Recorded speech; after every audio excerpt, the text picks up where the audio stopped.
서울의 폭염특보가 38일 만에 해제된 가운데 9월의 첫날인 오늘부터는 33도를 웃도는 폭염의 기세도 한풀 꺾일 전망입니다. 기상청은 오늘부터 바람 방향이 서풍으로 바뀌고 찬 공기가 일시 남하하는 데다 월요일인 내일은 내륙 곳곳에 비가 내려 기온 하강이 예상된다고 밝혔습니다. 이에 따라 서울뿐 아니라 경기와 충청, 전북 내륙의 폭염특보도 한 달여 만에 해제되거나 약화했습니다. 서울 낮 기온은 오늘 31도로 어제보다 2도 낮겠고 내일은 29도까지 기온이 더 내려갈 전망입니다. 8월의 마지막 날인 어제 여름은 끝나가지만 한낮 기온은 30도를 웃돌았는데요. 시민들은 도심 속 계곡 그늘에서 막바지 여름을 즐겼습니다. 8월의 마지막 날 모습을 배민혁 기자가 담았습니다. 뜰채로 물속을 헤집는 아이들. 가을이 오면 물놀이도 못할 텐데 아쉬운 마음에 더 신나게 물장구를 칩니다. 졸졸 흐르는 계곡물에 발도 담그고 막바지 더위를 즐깁니다. 서울시 내에서도 이렇게 계곡이 있고 발 담글 수 있고 편하게 여유 즐길 수 있는 곳이 있는 게 너무 기분 좋게 지금 더위를 식히고 있습니다. 네. 그늘 밑에 앉아 수박 한 입. 여름의 별미도 이제 곧 그리워질 것 같습니다. 한낮 온도가 30도를 웃돌고 있는데요. 그늘에 앉아 불어오는 바람을 맞고 있으니 더위가 느껴지지 않습니다. 나무 그늘을 벗삼아 언덕길을 오릅니다.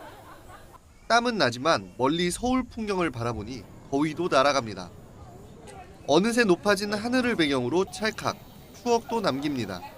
아기랑 같이 놀러 나왔는데 날씨가 좋고 좀 덥기는 한데 이렇게 그늘에 나와 있으면 시원하고 좋은 것 같아요. 날씨 좋아요. 미술관에도 발길이 이어졌습니다. 그림을 바라보며 생각에 잠기면 더위는 물론 스트레스도 사라집니다. 더위도 잊고 미술품도 관람하고 일석이조 취미생활입니다. 네, 더운 여름이지만 이렇게 학생들과 함께 미술관에 와서 좋은 작품도 감상하고 시원한 공간에서 이렇게 예술을 이렇게 느끼니까 너무 좋네요. 도심을 벗어나려는 막바지 피서객들과 추석을 2주 앞두고 미리 벌초에 나선 시민들로 고속도로는 혼잡을 빚기도 했습니다. YTN 배민혁입니다. 폭염의 기세가 꺾인다고는 하지만 한낮의 날씨는 아직 여름에 가깝습니다. 가을다운 날씨를 느끼려면 보름 이상 지나야 할 것으로 보이는데 온난화가 이대로 진행된다면 최악의 경우 50여 년 뒤에는 1년 중 절반이 여름이 될 거란 전망입니다. 정혜윤 기자의 보도입니다. 가을의 시작, 9월이라고 느끼기 힘들 만큼 무더위가 여전합니다. 기상학적으로 가을은 일평균 기온이 20도 미만으로 떨어져 다시 올라가지 않는 첫날을 기준으로 합니다.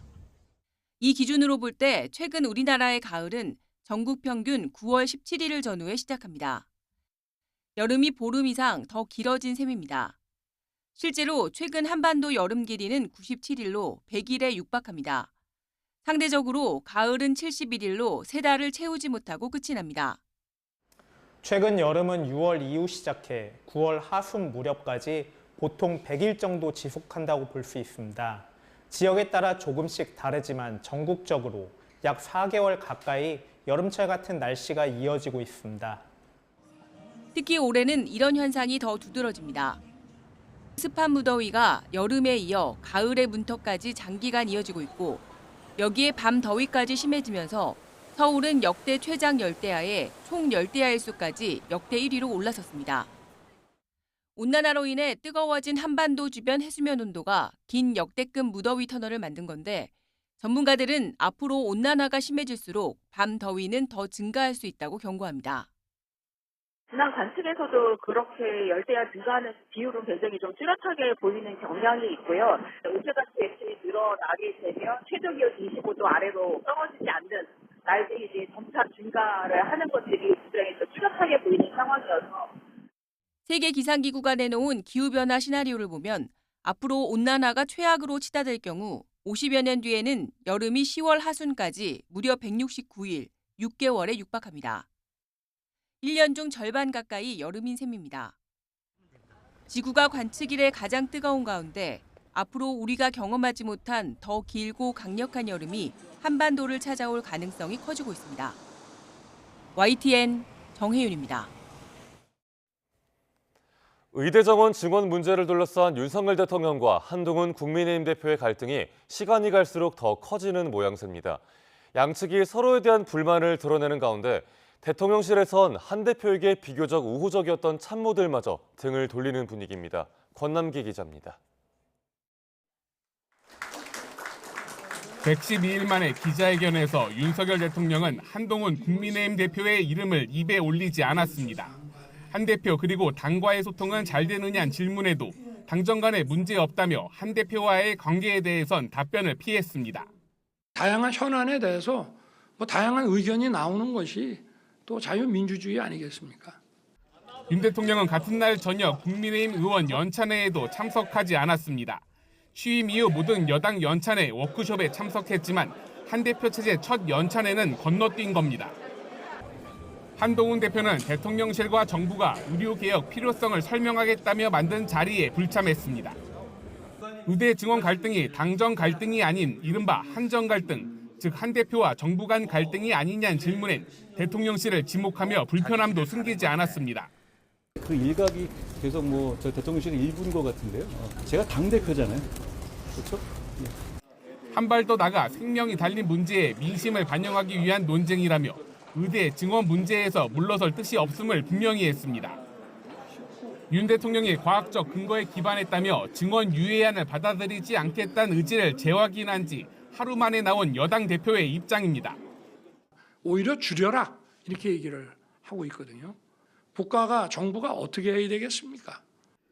윤 대통령과 한 대표의 공개 갈등을 두고 양측에선 서로의 소통 방식이 문제라고 지적합니다.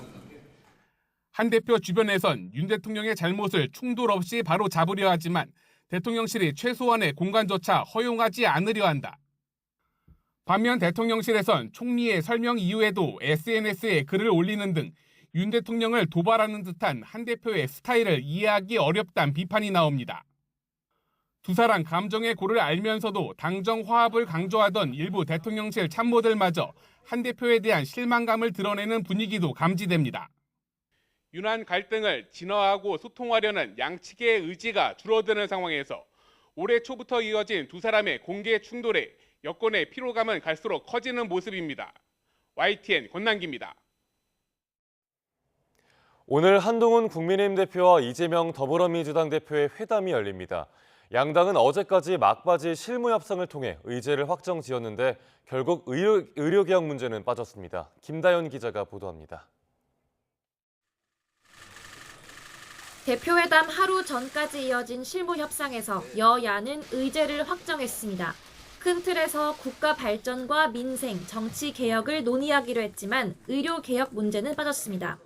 법안이나 예산 문제가 아니라서 회담 의제론 부적절하다는 게 국민의힘의 공식 설명이지만 대통령실과의 갈등설을 의식해 공개적 언급을 꺼리는 거란 해석도 나옵니다. 하지만 양당 모두 열린 대화를 한다는 계획이라 민주당에서 먼저 화두를 던지며 관련 논의가 불가피하다는 전망입니다.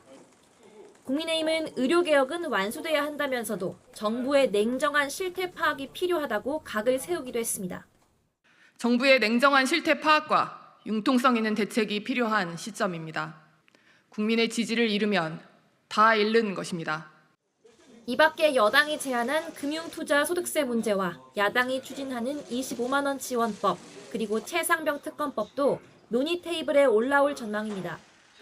금투세의 경우 정부와 여당은 폐지를 강조하고 있는데 민주당 내에선 여전히 시각차가 있어 합의가 이뤄질지 미지수입니다. 한동훈 대표가 자신이 띄운 제3자 추천 최상병 특검법에 대한 입장을 고수할지도 관심입니다. 고위공직자 범죄수사처 수사를 먼저 지켜봐야 한다는 당내 특검 반대 여론이 많은 데다 민주당은 여권 분열을 노리며 제3자 특검안을 직접 발의하겠다며 압박을 이어가고 있습니다. 국민의힘 내부에서 대표가 의사결정을 하고 오는 거를 다 수용을 하실 분위기인가 그거를 잘 모르겠어요. 상당수의 의원의 생각은 다르잖아요. 11년 만에 열리는 여야 대표 회담이 협치 그림을 위한 보여주기식에 그칠 수 있다는 우려도 나오는 가운데 적어도 민생에서만큼은 성과를 내야 한다는 목소리가 높습니다. YTN 김다연입니다. 더불어민주당 이재명 대표는 아프거나 다치면 죽음을 각오해야 한다는 게 참으로 암담하다고 밝혔습니다. 이 대표는 자신의 SNS에 응급실 뺑뺑이로 죽어가는 분들이 벌써 지난해 1년간보다 많다고 한다며 이같이 말했습니다. 이어 2년보다 민생이라며 국민의힘 한동훈 대표와 해결 방안을 진지하게 논의해보겠다고 덧붙였습니다. 이는 오늘 여야 대표회담을 통해 의정 갈등에 따른 의료 공백 문제 대책을 마련하겠다는 의지로 풀이됩니다. 문재인 전 대통령의 전 사위 특혜 의혹을 수사하는 검찰이 최근 자녀에 대한 압수수색에서 문 전 대통령을 피의자로 적시했습니다. 이상직 전 의원을 중소벤처기업진흥공단 이사장에 임명하는 대가로 사위가 취업해 받은 급여와 자녀의 태국 이주비 등이 뇌물이라는 판단입니다. 신지원 기자입니다. 검찰이 문재인 전 대통령의 딸 다혜 씨의 주거지와 별장 등을 압수수색하며 제시한 영장에는 문 전 대통령이 뇌물수수 혐의의 피의자로 적시됐습니다. 2018년 3월 이상직 전 국회의원을 중소벤처기업진흥공단 이사장으로 임명하고 그 대가로 사위 서모 씨가 타이 이스타젯에 채용됐다고 본 겁니다. 타이 이스타젯은 이 전 의원이 창업주인 이스타항공의 자본으로 설립된 태국계 저비용 항공사입니다. 검찰이 파악한 뇌물 액수는 2억 2천여만 원 상당. 사위 서 씨가 타이 이스타젯의 전무이사로 영입된 2018년 7월부터 2020년 4월까지 받은 급여와 태국 이주비 등이 포함됐습니다. 그동안 검찰은 문 전 대통령 부부의 금융계좌를 압수해 다혜 씨 부부와 오간 돈의 흐름을 추적해왔습니다. 최근에는 임종석 전 대통령 비서실장과 조국 전 청와대 민정수석을 불러 이 전 의원을 중기공 이사장에 임명한 과정도 조사했습니다. 이사장 공모전인 2017년 말부터 이 전 의원을 낙점하는 등 부당하게 인사에 관여했다는 의혹을 확인하기 위해서입니다. 이와 관련해서는 조현옥 전 청와대 인사수석이 직권 남용 혐의를 받고 있고 문재인 정부 시절 청와대 민정비서관실 행정관이 이번 달 공판 전 증인신문을 받게 될 예정입니다. 사건 관계자들에 대한 조사가 마무리되고 있는 가운데 검찰 수사는 조만간 문 전 대통령을 향할 전망입니다. YTN 신지원입니다. 더불어민주당은 검찰이 문 전 대통령 딸 문다혜 씨를 압수수색한 것을 두고 명백한 정치 보복이라고 비판했습니다. 윤종군 원내대변인은 서면 브리핑에서 문 전 대통령 부부 계좌를 추적하더니 이제는 자녀 주거지까지 압수수색하는 검찰의 무도함에 분노한다며 이같이 밝혔습니다. 이어 윤석열 대통령 부부 친위대를 자초하고 야당 탄압 선봉대로 나선 검찰의 야비한 작태라며 이를 통해 특검 정국과 친일 논란을 돌파할 심산인 모양인데 국민은 속지 않을 거라고 주장했습니다. 이재명 대표도 자신의 SNS에 전 정권을 보복하고 야당을 탄압한다고 민생이 나아지지도 국면이 전환되지도 않을 것임을 명심하라고 적었습니다. 이상직 전 국회의원의 중소벤처기업진흥공단 이사장 내정 당시 청와대 민정수석을 지낸 조국혁신당 조국 대표가 검찰에 출석해 조사를 받았습니다. 조 대표는 어제 오전 9시 반쯤 전주지방검찰청에 참고인 신분으로 출석한 뒤 3시간 20여 분 만에 조사를 마치고 나왔습니다. 조사를 마친 조 대표는 취재진 앞에서 이상직 전 이사장을 알지 못하고 문재인 전 대통령의 전 사위 서모 씨도 모른다며 중진공 이사장 임명은 인사수석실에서 추천하고 민정수석실에서 검증하는 통상적인 인사 절차에 따라 진행됐다고 밝혔습니다. 어제 충남 서산에서 주택과 창고가 모두 불에 타는 사고가 났습니다. 인천 쿠팡 배송센터 주차장에서는 분신으로 추정되는 불이 나 40대 남성이 크게 다쳤습니다. 윤성훈 기자의 보도입니다. 폭격을 맞은 듯 주택과 창고가 주저앉았습니다. 제 형체를 잃은 철제 패널과 목재엔 그을린 흔적이 가득합니다. 어제 오후 충남 서산시에 있는 창고에서 난 불이 주택으로 옮겨 붙으며 모두 무너져 내렸습니다. 주택에 거주하던 50대 남성이 스스로 대피하면서 다친 사람은 없었습니다. 소방당국은 전기적 요인으로 불이 났을 가능성이 있다고 보고 있습니다. 주차장에 세워진 SUV 전면부가 불에 타 새카맣게 그을렸습니다. 옆에 세워져 있던 다른 자동차 2대도 함께 불에 탔습니다. 어제 오후 6시 20분쯤 인천 서구에 있는 쿠팡 배송캠프 야외 주차장에 있던 SUV에서 시작된 불은 20여 분 만에 꺼졌습니다.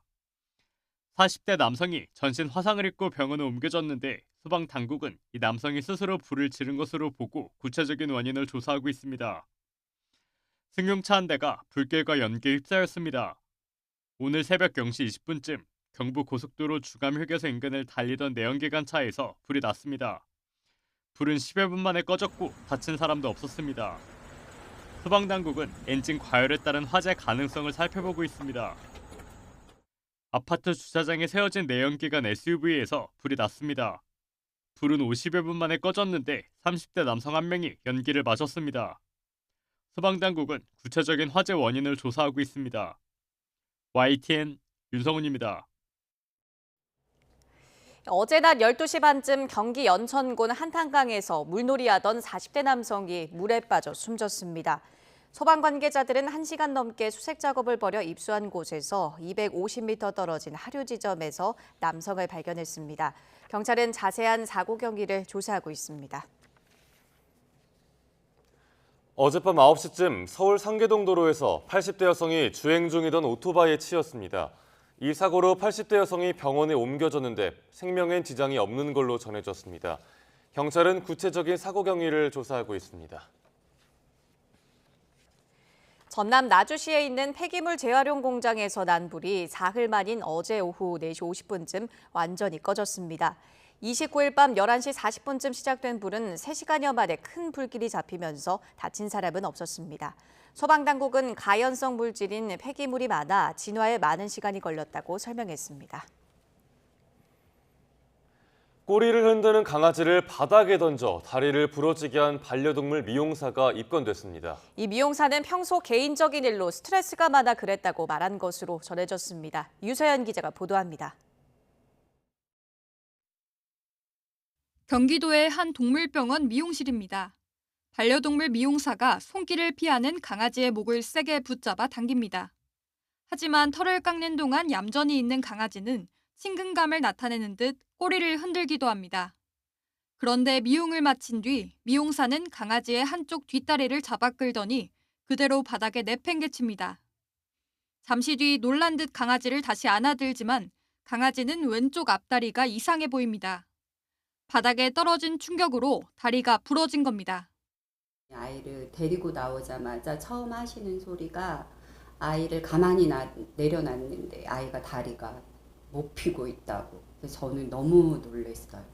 푸들이 너무 다리가 약하다고.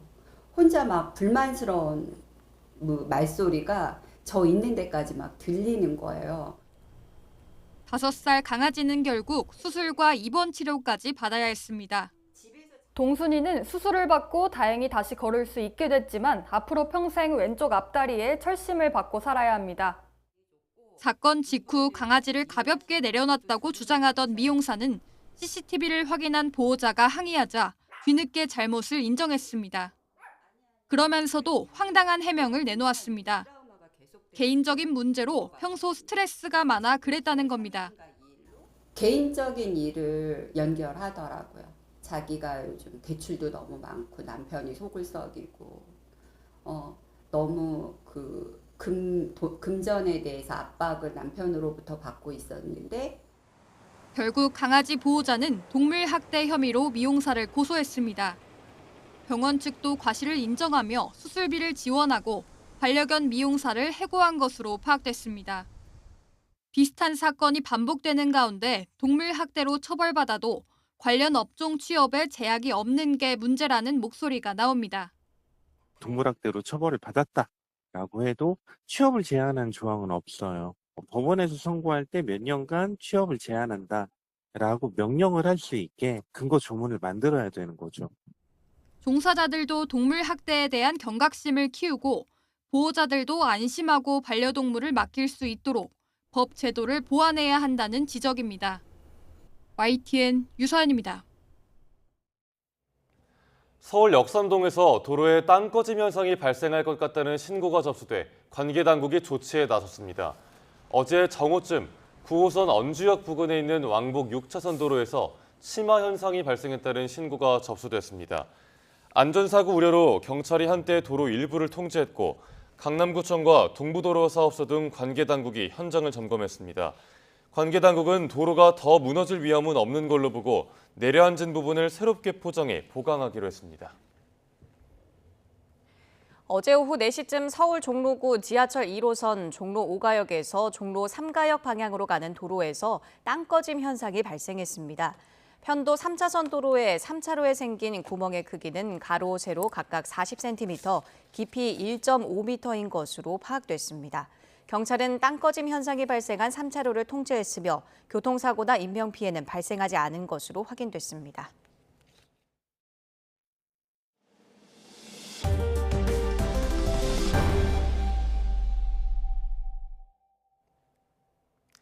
매년 여름철마다 차에서 캠핑을 즐기는 이른바 차박족들이 주요 관광명소 주차장을 점령하면서 불편을 겪는 경우가 많았는데요. 이번 달부터는 법이 개정돼 이를 단속할 수 있는 근거가 생겼습니다. 또 이 밖에 이번 달 달라지는 법령들을 김대겸 기자가 정리해봤습니다. 공영주차장 곳곳이 캠핑카들로 가득 차 있습니다. 가스불을 피워가며 요리를 해먹는 건 물론이고 여기저기 빨래까지 널려 있습니다. 먹다 버린 음식물들은 일반 쓰레기와 뒤섞여 악취를 풍기고 알아서 치워주겠지 하는 마음에 버리고 간 쓰레기 더미들은 산을 이뤘습니다. 기껏 설치해놓은 경고 안내문과 감시 카메라마저도 양심을 저버린 민폐 차박 앞에 선 무용지물입니다. 쓰레기를 무단 투기하지 말아주십시오. 몇 년째 반복되어 온 문제이지만 뚜렷한 단속 규정이 없다 보니 각 지자체와 기관마다 골머리를 앓아왔습니다. 하지만 이번 달 20일부터는 개정된 주차장법이 시행되면서 이 같은 문제점이 해소될 전망입니다.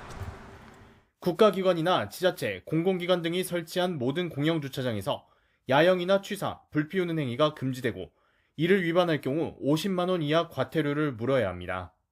이번 개정으로 지정된 장소가 아닌 공영주차장에서 숙박과 캠핑을 즐기는 행위를 근절해서 환경도 개선하고 또 주차장 관리에 드는 예산도 절감될 수 있을 것으로 예상을 합니다. 이번 달 15일부터는 장애인 등 교통약자의 안전한 보행을 위한 조치도 한층 강화됩니다. 교통약자 이동편의 증진법 개정에 따라 점자블록에 물건을 쌓거나 방해물을 설치하는 경우는 최대 100만 원까지 과태료 처분이 가능해집니다. 특히 무심코 세워둔 공유 킥보드나 자전거가 점자블록을 가린 경우에도 과태료를 물 수 있습니다. 장애인을 위한 보도의 이용을 방해하거나 이를 훼손한 자 등 위반 행위에 책임이 있는 자에게 과태료가 부과됩니다. 공유 이동장치 운영업체나 이용자 모두 과태료 부과 대상이 될 수 있어 주의가 필요합니다. 이 밖에 매크로 프로그램을 이용해 운동경기 입장권이나 관람권을 무더기로 구매한 뒤 되파는 행위도 1년 이하 징역이나 1,000만 원 이하 벌금에 처해집니다. 이번 달부터 새로 시행되는 54개 법령의 내용은 법제처 홈페이지 등을 통해 더 자세히 확인할 수 있습니다. YTN 김대겸입니다. 과열된 부동산 시장을 잡기 위해 이번 달부터 대출을 더 억제는 스트레스 DSR 2단계가 시행됩니다. 집값 상승세를 꺾기 위한 조치인데 대출 절벽으로 인한 실수요자들의 피해도 우려됩니다. 최하영 기자가 보도합니다. 5대 은행의 가계대출은 8월에만 8조 원 넘게 급증했습니다. 당장 9월부터 스트레스 DSR 2단계 규제가 시작되면서 대출 막차 수요가 몰린 탓입니다. 현재 은행권 대출은 총 부채 원리금 상환 비율 DSR이 40%로 규제되고 있습니다. 연소득 1억 원인 대출자라면 해마다 갚아야 할 대출 원리금이 4천만 원을 넘어선 안 된다는 의미입니다. 스트레스 DSR은 더 강력합니다. 기존 DSR 규제에 스트레스 금리를 더해 이자 비용을 늘려 대출 한도를 줄이는 방식입니다. 다만 스트레스 금리는 가상이어서 대출자가 이자를 더 내야 하는 건 아닙니다. 이에 따라 소득 5천만 원인 사람이 30년 만기 연 4.5%로 빌릴 수 있는 수도권 주택담보대출 한도는 변동금리의 경우 2,800만 원, 혼합형의 경우 1,700만 원 줄어듭니다. 있는 대로 대출을 끌어모아 집을 사는 이른바 영끌족을 막아 집값 상승세를 꺾겠다는 취지입니다. 하지만 최근 은행마다 대출 문턱을 높인 데 이어 DSR 규제까지 강화되면서 대출 절벽에 놓인 실수요자들이 걱정입니다. 전세 대출이라든지 또 집을 살 때 내 집 마련을 하기 위해서 자금 계획을 세우고 대출을 하시는 분들이라면 지금 계약서는 작성했는데 대출이 안 나오게 되면 그 계약에 대한 책임은 또 당사자들이 다 책임을 져야 되기 때문에 결국에는 내 집 마련을 하는 분들 또 세입자들, 실수요자들이 피해를 볼 수밖에 없는 구조입니다. 금융당국은 실수요자 피해를 최소화하겠다고 밝힌 가운데 이복현 금융감독원장은 오는 4일 실수요자들과 직접 만나 이야기를 나눌 예정입니다. YTN 최아영입니다. 다른 사람의 얼굴 사진을 음란물에 합성하는 딥페이크 성범죄 확산에 K-팝 가수들도 피해를 호소하고 있습니다. 소속사마다 강경 대응에 나섰는데 한국 가수들이 세계적으로 가장 많이 딥페이크 음란물의 표적이 되고 있다는 조사 결과까지 나왔습니다. 송재인 기자입니다. 국내 4대 기획사 JYP 엔터테인먼트가 딥페이크 범죄와의 전쟁을 선포했습니다. 소속 걸그룹 트와이스 멤버들의 얼굴을 합성한 음란물이 확산하자 절대 좌시하지 않겠다며 관련 자료를 수집해 선처 없이 강력히 대응하겠다고 경고했습니다. K-팝 가수들이 딥페이크 범죄 피해를 호소한 건 어제 오늘 일이 아닙니다. 가수 권은비 소속사가 지난 7월 가짜 음란 사진 유포자들을 대거 고소했고 6월에는 그룹 뉴진스의 소속사가 딥페이크 가해자들에 대한 수사가 진행되고 있고 일부는 법원에서 처벌이 결정됐다고 밝혔습니다. K-팝 가수들의 피해는 통계로도 고스란히 드러납니다. 전문 딥페이크 음란물 웹사이트와 채널들을 분석한 결과 딥페이크 음란물에 가장 많이 등장한 건 한국인, 무려 53%에 달했습니다. 직업별로는 연예계 종사자, 그중에서도 가수들의 얼굴이 가장 많이 도용됐는데 교집합인 한국 가수의 피해 정도는 충격적인 수준입니다. 전 세계 사이트에 딥페이크 음란물로 가장 많이 노출된 10명 가운데 8명이 한국인 가수였습니다. 걸그룹이 세계적으로 인기를 끌고는 유례가 없고요. 더더군다나 걸그룹들은 심지어는 이제 10대, 20대 초반에 어떻게 보면 청소년에 해당될 수 있는 그런 그 연령대이기 때문에 좀 더 이제 그런 딥페이크의 피해자가 된 게 아닌가 생각합니다.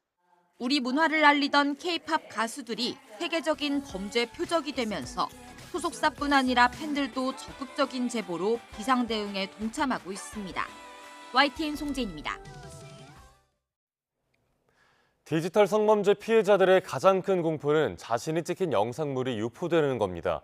빠른 유포 차단이 가장 중요한데 삭제를 담당하는 피해자 지원센터의 내년 예산은 오히려 삭감됐습니다. 보도에 염혜원 기자입니다.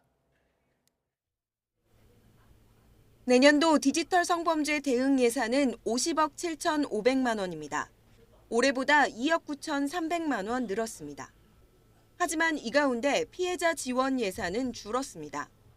디지털 성범죄 피해자 지원센터 예산은 32억 6,900만 원으로 올해보다 6.3% 삭감됐습니다. 서버 구축이 끝났다는 이유입니다. 하지만 당장 불법 영상을 삭제하고 피해자 상담을 할 인력조차 턱없이 부족합니다. 직원은 4년째 39명, 이마저도 13명은 기간제입니다. 하지만 피해는 계속 늘어 지난해 직원 1명당 처리한 업무는 7,065건에 달합니다.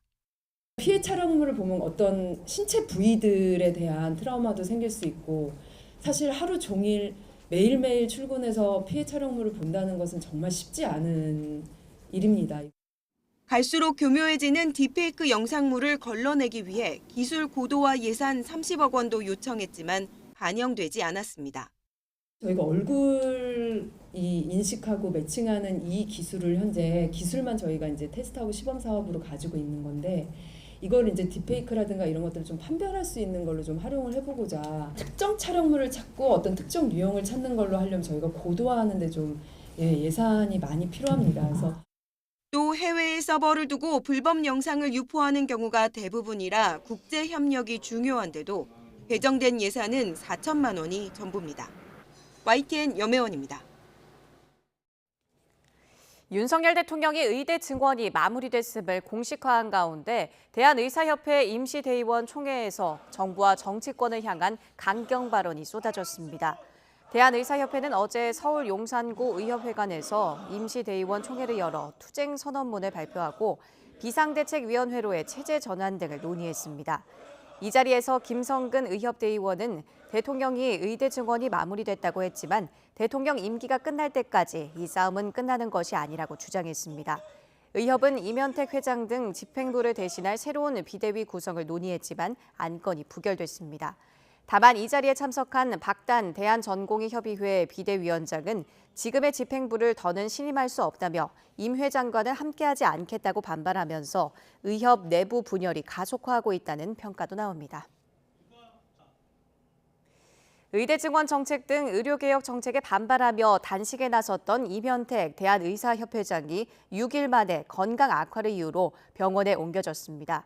대한의사협회는 어제 저녁 임 회장의 건강이 급격히 나빠져 단식을 접고 병원에 후송됐다고 밝혔습니다. 의협은 임 회장이 당뇨와 고지혈증, 부정맥 증상까지 심화하면서 의식이 저하해 위험한 상태에 이르렀다고 진단했습니다.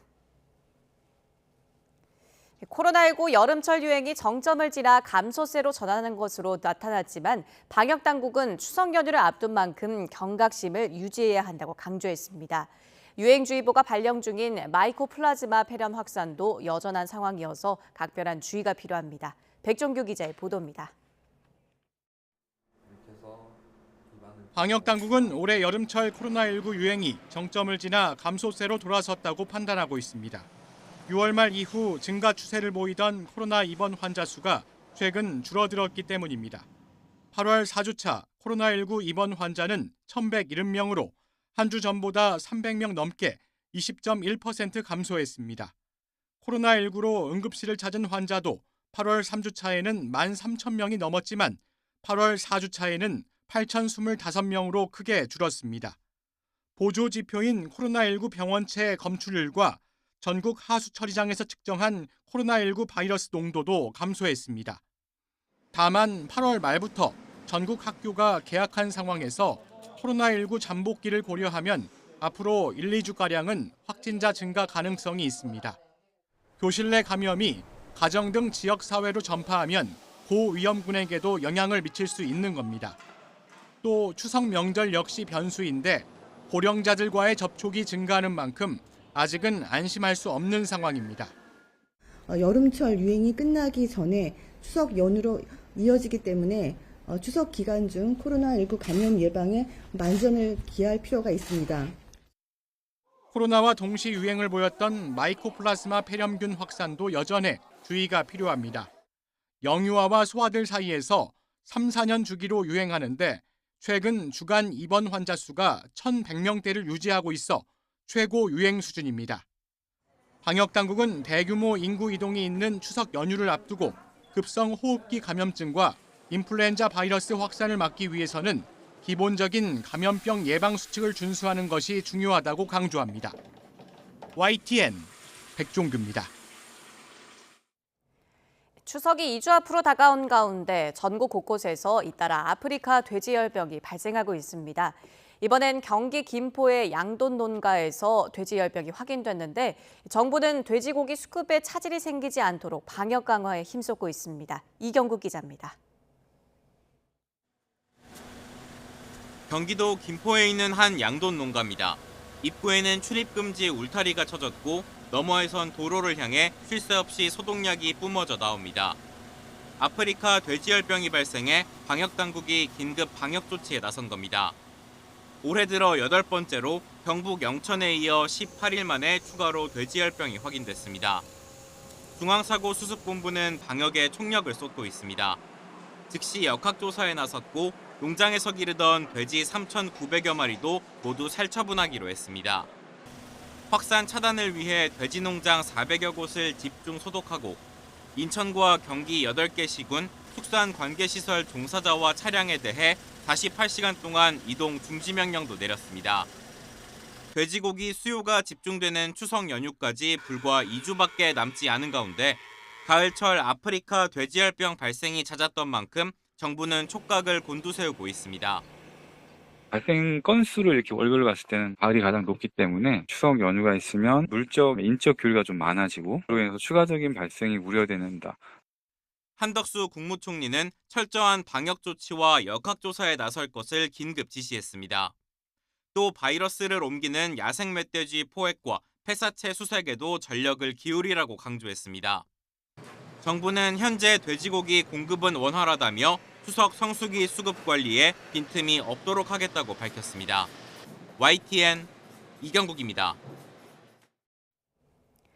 경기 이천시에 있는 젖소 농장에서 제1종 가축 전염병인 럼피스킨이 발생했습니다. 럼피스킨 가축질병 방역대책본부는 어제 경기 이천시 농장에 있던 젖소 4마리에서 럼피스킨 양성이 확인됐다고 밝혔습니다. 방대본은 확산 방지를 위해 해당 농장의 농장 출입을 통제하고 있으며 감염이 확인된 소는 매몰 처분할 예정이라고 설명했습니다. 이번 사례는 올해 들어 두 번째로 12일 경기 안성시에서 첫 번째 확진 사례가 나온 지 19일 만입니다.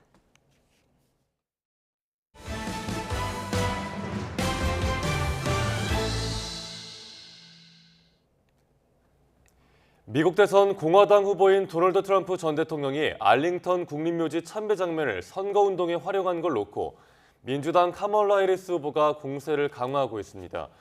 민주당 해리스 후보는 자신의 SNS를 통해 트럼프 전 대통령이 정치적 이목을 끌기 위해 성스러운 장소를 모독했다고 밝혔습니다. 해리스 후보는 자신은 부통령으로서 알링턴 국립묘지를 여러 번 방문했다며 이곳은 엄숙한 장소이고 최고의 희생을 치른 미국의 영웅들을 기리기 위해 함께 모이는 장소이지 정치를 위한 장소가 아니라고 강조했습니다. 트럼프 전 대통령은 지난 26일 알링턴 국립묘지에서 열린 아프가니스탄 카불 공항 테러 3주년 추모 행사에 참석해 참배 장면을 사진과 동영상으로 촬영한 뒤 선거운동에 활용해 논란을 빚고 있습니다. 오는 10일 열리는 해리스 부통령과 트럼프 전 대통령 간의 첫 TV 토론을 앞두고 토론 규칙의 쟁점인 마이크 음소거를 둘러싼 신경전이 이어지고 있습니다. 해리스 부통령은 SNS에 올린 글에서 상대인 공화당 트럼프 전 대통령을 향해 우리는 미 대통령 선거에 출마한다며 토론 내내 마이크를 켜는 투명한 방식으로 토론하자고 제안했습니다. 해리스 부통령은 트럼프는 라이브 마이크를 이용한 토론을 허용하지 않겠다는 측근들에게 항복하고 있다고 지적하면서 자기 팀이 그를 신뢰하지 못한다면 미국 국민도 그럴 수 없다고 주장했습니다. 미국 소비자들의 경제 심리가 최근 개선되는 조짐을 보이고 있다고 미국 일간 월스트리트 저널이 보도했습니다. 이 신문이 최근 미국 유권자 1,500명을 상대로 실시한 설문조사 결과 경제가 개선되고 있다고 응답한 사람은 34%로 지난 7월 초 설문 당시의 26%보다 8%포인트 상승했습니다. 반면 경제가 나빠지고 있다고 생각한다는 응답 비중은 같은 기간 54%에서 48%로 떨어졌습니다. 월스트리트 저널은 미국 경제에 대한 소비자들의 낙관적인 태도가 확산한 배경으로 휘발유 가격 하락과 주택담보대출 금리 하락, 뉴욕 증시의 회복 등을 꼽았습니다. 가자 지구에서 지난달 16일 발병한 소아마비를 막기 위해 백신 접종이 시작됐습니다. 이를 위해 가자 지구에서는 일시적으로 교전이 중단될 예정인데 요르단강 서안 지구에서는 이스라엘의 군사 작전이 나흘째 이어졌습니다. 신웅진 기자의 보도입니다. 아기들 입에 한두 방울씩 백신을 넣어줍니다. 전쟁 중인 가자 지구에 엎친 데 덮친 격으로 25년 만에 소아마비까지 발생했기 때문입니다. كان عندي خوف وتوتر لانه هذا إشي بخوف طبعا شلل الاطفال ويعني حرام الإشي هذا يعني لا بتحرك وهذا اللي شلل الاطفال بيعمل بتحركوش ولا بياكلوا ولا بيشربوا يعني بضل طول العمر فيهم صح ولا لا فإشي بخوف هذا.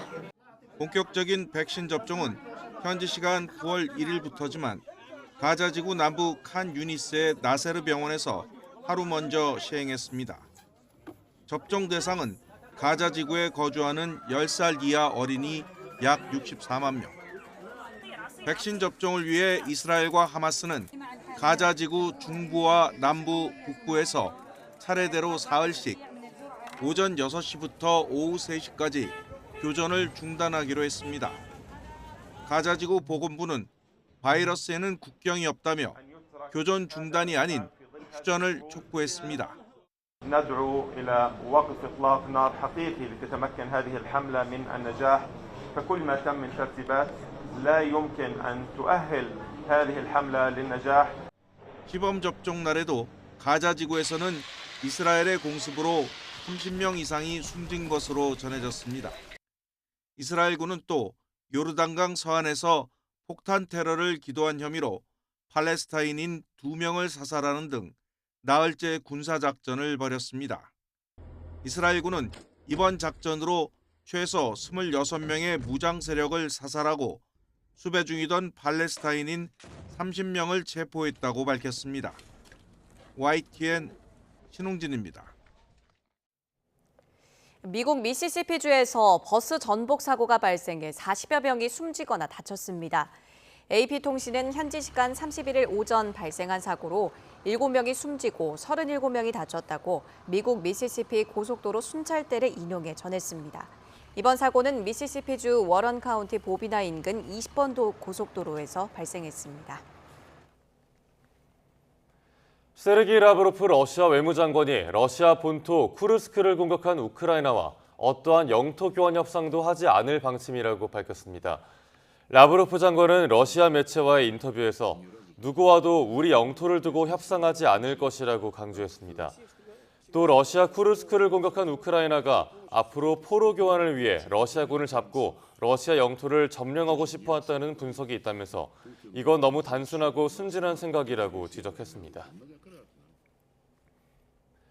브라질에서 옛 트위터인 소셜미디어 플랫폼 X 서비스가 전면 중단됐습니다. 브라질 연방대법원이 명령 불이행 책임을 물어 접속을 차단한 건데 X 소유주인 일론 머스크는 민주주의를 파괴하려 한다며 강하게 반발했습니다. 정유신 기자의 보도입니다.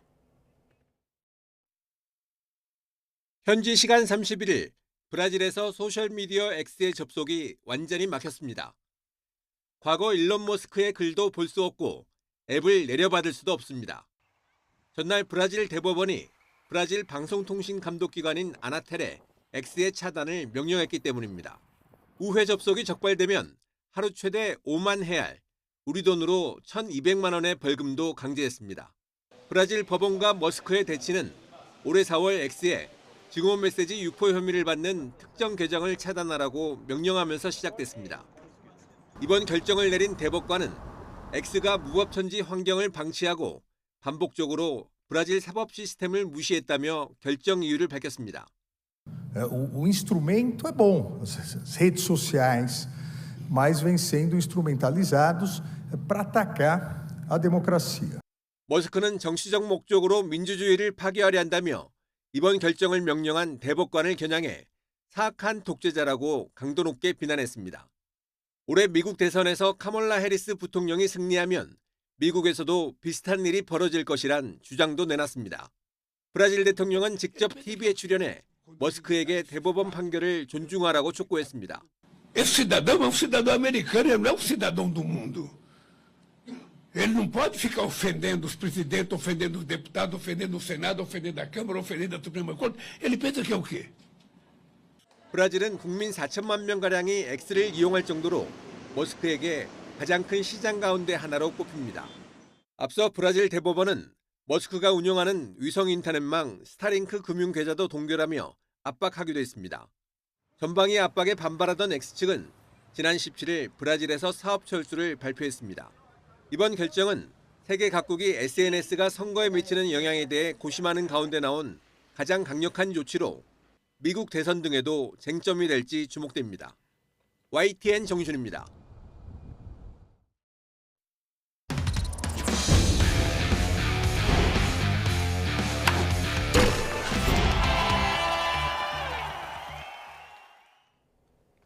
김판곤 감독이 이끄는 울산 HD가 미리 보는 코리아컵 결승전인 동해안 더비에서 포항을 꺾고 K리그1 선두 자리로 올라섰습니다. 무려 9골이 터지는 난타전이 펼쳐졌습니다. 김동민 기자가 보도합니다. 출장 정지된 울산의 공격수 주민규의 공백은 느껴지지 않았습니다. 울산이 영입한 조지아의 아라비제가 그림 같은 프리킥으로 먼저 골을 넣었습니다. 골문 구석으로 정확하게 찬 프리킥. 포항은 하프스페이스를 빠르게 공략한 뒤 최도하던 홍윤상이 동점골을 터뜨리며 경기를 원점으로 돌려놓았습니다.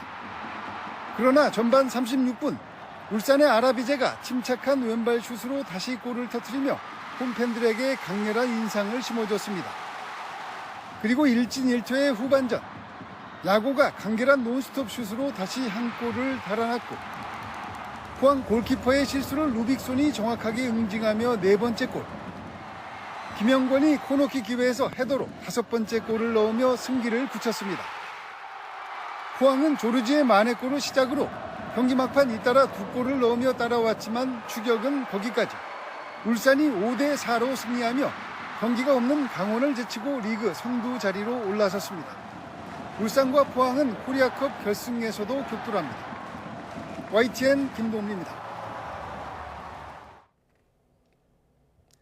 프로야구 5위 자리를 놓고 경쟁 중인 KT와 한화가 맞붙은 빅매치는 선발과 수비에서 모두 앞선 KT가 승리를 가져갔습니다. 롯데는 3연승을 달리며 가을 야구 경쟁을 더욱 알 수 없는 곳으로 끌고 갔습니다. 프로야구 소식 양시찬 기자입니다. 가을 야구 티켓을 놓고 한 경기 반차까지 좁혀진 KT와 한화의 빅매치. 절대 양보할 수 없는 대결의 두 팀은 각각 쿠에바스와 류현진을 내세워 승리 의지를 불태웠습니다. 팽팽하던 투수전은 홈런에 희비가 엇갈렸습니다. 류현진은 3회 배정대에 첫 홈런을 내주더니 4회에는 황재균과 문상철에게 연달아 홈런을 맞았습니다. 홈런 3방에 3실점. 하지만 KT 쿠에바스는 6이닝을 1실점으로 틀어막고 가장 중요한 경기에서 에이스 역할을 톡톡히 했습니다. 4회 노시환에게 내준 솔로포 한 방이 유일한 실점 장면이었습니다. 선발에서만 승부가 결정된 게 아닙니다. 한화가 한 점 차로 따라붙은 뒤 맞이한 8회 초. 로하스의 라인 드라이브 타구에 한화 우익수 김태현의 발이 꼬이면서 뒤로 넘어져 3루타를 허용했고 여기서 KT는 2점을 달아나며 사실상 승부를 갈랐습니다. 바짝 쫓아오던 SSG와 한화를 모두 2경기 반차로 멀찌감치 떨어뜨려 놓은 동시에 4위 두산을 한 경기 반차로 추격하는 소중한 승리였습니다. Pretty happy. It's been a tough year to get wins every time I pitch, but the guys are doing tremendously good. They're trying to do their best. 롯데는 4위 두산을 3연패에 몰아넣고 3연승을 달리면서 5위 경쟁을 미궁으로 끌고 갔습니다.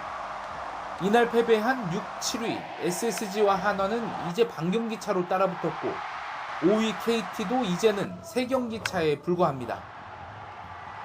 인천에서 NC는 갈 길 바쁜 SSG를 잡고 천적임을 다시 한번 증명했습니다.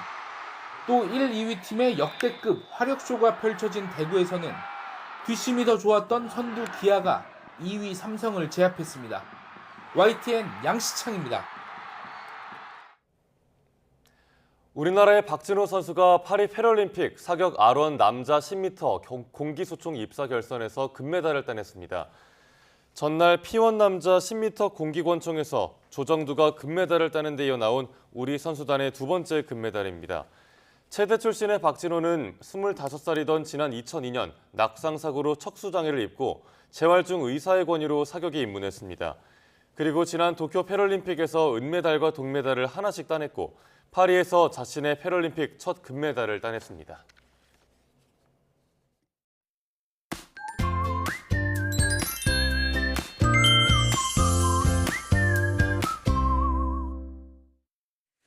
(9월의) 시작과 함께 폭염도 주춤입니다. 일부 지방의 폭염특보도 완화 해제됐는데요. 서울은 38일 만에 폭염특보가 해제됐습니다. 서울의 낮 기온은 오늘 31도가 예상되고 남부를 중심으로는 대구가 34도, 완도가 33도로 여전히 폭염 수준의 더위가 예상됩니다. 오늘 전국에 가끔 구름이 많겠고 경기와 영서는 빗방울 정도 예상됩니다. 또 자외선과 오존 모두 강할 것으로 보입니다. 열대야는 모든 지역에서 사라졌습니다. 25도를 밑돌고 있는데요. 서울이 24.6도, 대전이 23.5도고요. 낮 기온 살펴보면 서울 31도, 대전 32도, 창원은 33도로 예상됩니다. 내일 곳곳에 비가 내린 뒤 무더위는 한풀 꺾일 전망입니다. 날씨였습니다. 뉴스타트 2부 마칩니다. 잠시 후 3부가 이어집니다. 시청해주신 여러분 고맙습니다.